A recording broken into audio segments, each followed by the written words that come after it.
Ready to wrap up the year with confidence? If the thought of closing out your books for the year fills you with dread, don't worry, I'm here to help. The end of the year is more than just a time to reflect. It's the perfect opportunity to organize your finances and set yourself up for success in the new year. By getting clear on where you stand financially, you'll enter the new year not only with confidence, but with a solid plan to grow. And trust me, this doesn't have to be complicated. I'll break it down into simple, actionable steps that any business owner can follow. Let's dive into the process.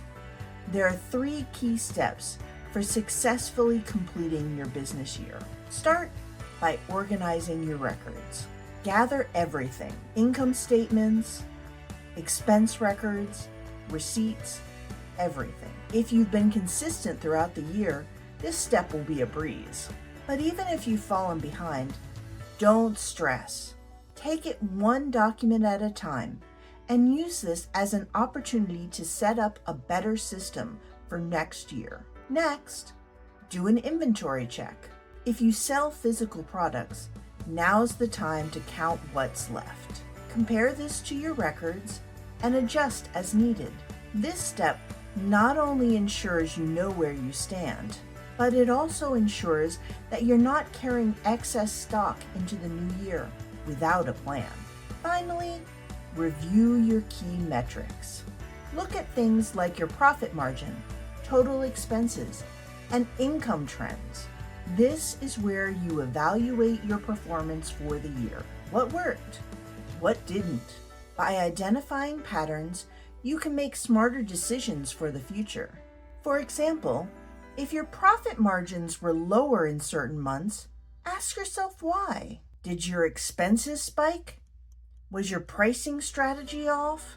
Here's a quick example. Imagine a handmade business owner who reviews their metrics and notices that profits lower in the summer months.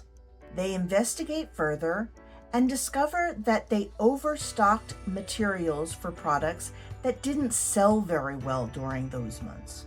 Armed with this insight, they decide to adjust their inventory strategy for next summer, focusing on best-selling products. This kind of reflection not only saves money, but boosts profits in the long run. Does this sound like the kind of clarity you'd like to have?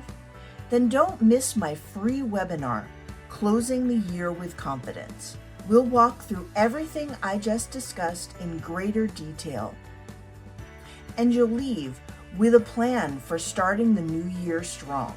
The link is in the description below. Sign up today, and let's make sure you finish this year on the right foot.